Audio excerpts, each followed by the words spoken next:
सखी कबो न पियावा माने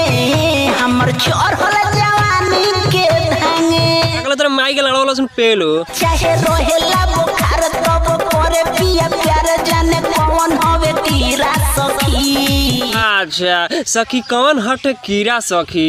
तेरी बहन चो तो सारे भौजी तेरा माई के साले जिबिया जिबिया के पेलो ए साले कैमरामैन गाना हटाओ एकरी पहुंचो ना तू गाना हटाओ सरवा का ना था ना दौड़ाई दौड़ाई का पेला में एकरी माई चो के ना लड़िया पर चिरिक दियन हिना के होरलेला कीड़ा सखी भाषा रखिए के जलजीरा सखी। अच्छा सखी मन पेले ला निहुरा के लाड़वा लहसुन में तेरी बहन चो दो सारे भौजी तेरा माई चो दे सरवा तू नु एक नंबर के भोसड़ी के लड़सिन बड़े लाड़वा लहसुन तेरी माई चो दे सरवा भौजी तेरा माई के लाड़वा जिबिया का पेलो ना जिबिया के पेले सरवा लेकिन सरवा तो ऐसा बात करते मैंने हटे ऊपर खान का कीड़ा सखी अब सरवा कहता मैंने निहुरा के पेला तो लाड़वा लहसुन में पेला तक पहुंचो ना तो माल चुआ दी साले बुढ़िया में ना तो लाड़ चट के बानर हो जाबू तेरी पहुंचो ना तू लाड़ चट के ना तू लाड़ चट के बानर हो जाबू और मुठ मार के मन मुठ के लाड़ो से नहीं अंगड़िया के जीव से तेरी पहुंचो दो अगले तरह माई के लॉकडाउन लगा के पेलो जीबी पाना में पन रोस्ट कॉमेडी स्टार्ट भाई लोग आज की वीडियो में जरिस लेकिन तमाम तो ज्यादा गण फारो कोलो भाई लोग तो बने लड़वा लहसुन को कोलो भाई लोग तो वीडियो बनाओ कि ये मकसद है कि दिल पर चोटने के बाद वीडियो देखल मन देख के हंस के भूल जाओ भाई लोग तो वीडियो बनाओ कि ये मकसद है भाई लोग बात कर जाते हैं लोगों से कि हमारे चैनल करो लोग सब्सक्राइब नहीं करना तो लाल बटन दबा के चैनल सब्सक्राइब करो साथ में बेल आइकन दबाना ना भूलिए ताकि ना बेल लड़वा लहसुन की पहुंचो तो वीडियो आप तक पहुंचती रहे तो भाई लोग लाइक नहीं पड़े तो सर लोग लाइक करो और कमेंट करके पता नहीं वीडियो कैसा लगा तो बे कौन देरी के ना एक पहुंचो मजे ना आइला तो बे लड़वा लहसुन के पहुंचो दो तो चालू कर जा फाड़ी वीडियो।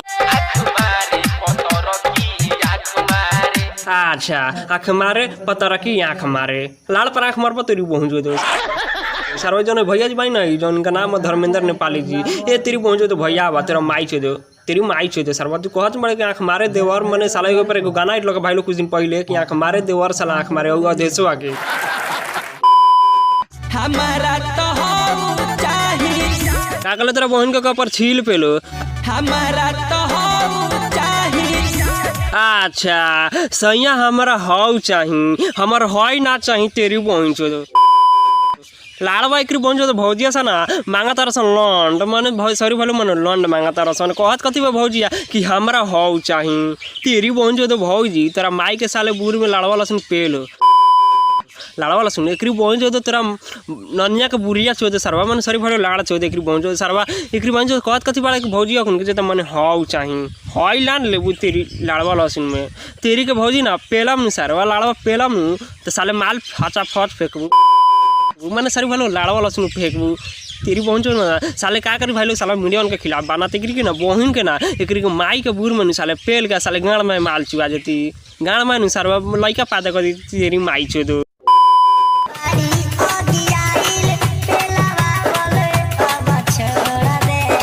अगला तरह नानी का कपड़ा खोल के पेलो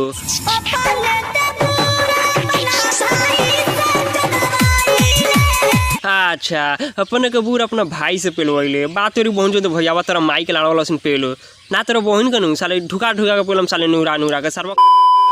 कहत कथी भाई लोग जे तो अपने के भाई से मने ए तेरी बहन जो भैया बा तेरा माई चो बात बता तेरा माई चो तोर बहन तोरे से पेलवावत होई ना तोर बहन तोरे से पेलवावत सरवा कहत कथी बाकी मने अपने के बूढ़ अपना भाई से पेलवैले तेरी बहन चो देते मतलब मन तू अपना बहन का पेला थोक सरवा ना सरवा ऐसा गाना का शर्म ना वाला सरवा मैंने सरवा को बात बता तेरा माई चो कुछ दिन तेरी के बहन के ना तुमको बहन के साले नूरा का पेले मन कहता भाई लोग ना सुन लगे बात बता कुछ दिन पहले को गाना लख किस दिन पहले गाना लख एक बहन चो कथी पेला पेली मैंने लाड़वा लहसुन एक बहन चो गाना लख एगो मैंने एगो गाना लख भाई लोग कि लाड़वा में पेले एक बहन चो दो तेरी माई के लाड़वा लहसुन पेलो सारा लोग ऐसा गाना मत कहो ना तो दवाई के ना पेलम नु तो लाड़ चाट के साले लाड़ बहन चो लाड़े पर चिरिक देव तेरी बहन चो दो धीरे से मारह चोट उठ तकिया के तू लगा के अच्छा पेला ये राजा तने तकिया का ओट लगाई के ये तेरी बहन जो तो भौजी ना सर भले मन कहत कथी बाकी मन मारा धीरे से राजा तने तकिया का ओट लगाई के माने अवगार ढुक जाए बहन जो भौजी तेरा माई चो सरवा ऐसा गाना गावला सन तेरी बहन जो चू जाता कि माई जो सर्वसन तुमको बहन के बुढ़िया में चू जाता सर्वसन ना भाई लोग सुनो तार लोग सर्वा का कहता कि माई जो मन पेलो ये राजा तनी धीरे से ना तकिया लगाई के हम रहती ना तो साले नूरा का पेलती तेरी बहन जो साले लड़वा पर चिरिक देबू लाड़वा पर चिरिक देबू तेरी पहुँचो ना सरवा से कहत कथी बा कि पेला ये राजा तनी धीरे से तकिया लगाई के इमा भाई लोग सुनत लोग भाई लोग सरवा ऐसा बात कहता अब की में का है ना भाई लोग सरवा का हो कि सरवा ना का है ना कि तब की डेट में जितना तो लड़का से बना जा तरह से ना साया उठा के पेले तरह से ना एक पहुँचो तो कह तरह से टोकिया लगा के पेलो सरवा टकी लगा कौन पेले सन हम रहती ना तो साले नूरा नूरा के ना ठोक ठोक के जियान कर देती लाड़वा पर ना साले लाड़ चट के बानर हो जाए तेरी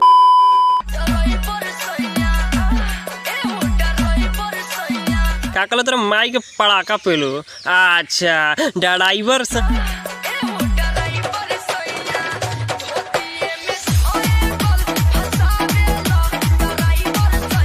सैया लड़वे में बुरिया सटावेला ए तेरी पहुंचे तो भौजी सर बात बताओ तेरा माई चो तेरी माई चो ना सर तू एक बात बताओ तेरा माई का रणवा लड़सिन पेलो मैंने लाड़वा लड़सिन एक पहुंचो ना कहीं पेलो सर कहत कथी बाकी मैंने ड्राइवर सैया बुरिया में लड़वा सटावेला तेरी माई के नू सारे नूरा नूरा के पेलम साले का परछील पेलो सरवा ना कहत कथी बाकी माई जो मैंने लाड़वा लड़सिन पेलो सरवा ना पेलिए देख पहुंचो सरवा ना पेल देवे ना तो एक पहुंचो ना पेलवाई पेलवाई तो सरवा काम चली मन सरू भाई लाड़वा लसन पेरिंग चो ना एक बेटी चो दे ना एक पहुंचो ना तेरा माई के अनुसार अंडा पेलो ना मन लाड़वा लसन पेलो तेरी पहुंचो ऐसा गाना मत गावल करा गावल तो हमसे मत बतावल कर लगन ना तो हम जितना दवाई के पेली ले लगन लाड़ पर चिरिक देबू ना तू लाड़े पर ना तू साले लाड़े पर छोड़ी के भवाना दादा फूला माना छोड़ी हिया बंगाल के अच्छा ढोड़ी के लावना दाबना फुलावना छोड़ी हिया बंगाल के तेरी पहुंचो तो भैया बा सरवना जन भैया जी बाई ना अंकित अकेला जी इनकी बहन के छोदना ना सर कहत कथी बानी कि तो मन ढोड़ी दाबना है राजा फुलानवा दाबना है ये बंगाल के तेरी पहुंचो सर बंगाल को लाड़वा लहसुन को एक पहुंचो तो तू पेलिए देवे ना तू पेलिए देवे सरवा तू लाड़ चट के ना बानर हो जो तेरी पहुंचो कहत कथी भाई लोग तो मन हिया बंगाल के पेल दे ना पेलिए देख पहुंचो देखे पेल दे तो लाड़ चट के बानर हो जा तेरी पहुंचो दे लगन ना साल का है ना भाई लोग सरवा मीडिया के खिलाफ हमारे ऊपर साला गरिया ना कि सकत ना जौन भैया जी बा ना अंकित अकेला जिनकर बहन के ना हवा काट लेती लाड़वा लहसुन काट लेती पहुंचो तेरा माई के साले पेल के ना दवाई का ना उलिट देम तो लाड़ चट के तेरी पहुंचो तू सारे के ना तेरा माई के ना बुर में साले तेरा घुसेड़ देम ना तो साले में जाके पैदा हो जाइबो सखी कसम से परता जोबन कागलो तेरा नानी के ऊपर छील पेलो सखी कसम से परता जोबन ओ बंद रही हरदम पीली हाँ रे तेरा नानी तो सरवा हम ये कहते तेरा माई के लाड़ा लहसुन पेलो सैया छोरी कलावता रे दिल्ली कमरा आज चौकी पहिली अच्छा सैया आवत रे दिल्ली से भातार आज कमर हिली तेरी बहन चो भौजी तेरा माई चो जौन भैया जी जौन बानी ना स्वराज सवरिया जी इनकी बहन के चो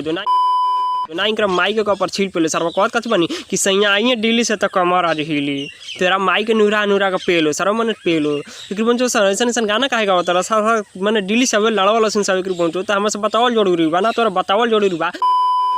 कि जब भातार दिल्ली से आवत कमर हिली पेला पेली करिए ना तो सरवा हम जितना गरीब मैंने पेली लेना तो साले टांग उठा के उतना साले के जी नंबर भैया जी ना पेली नहीं साले पेलम ना तो लाड़ चट के बानर हो जब तेरी पहुँच लगन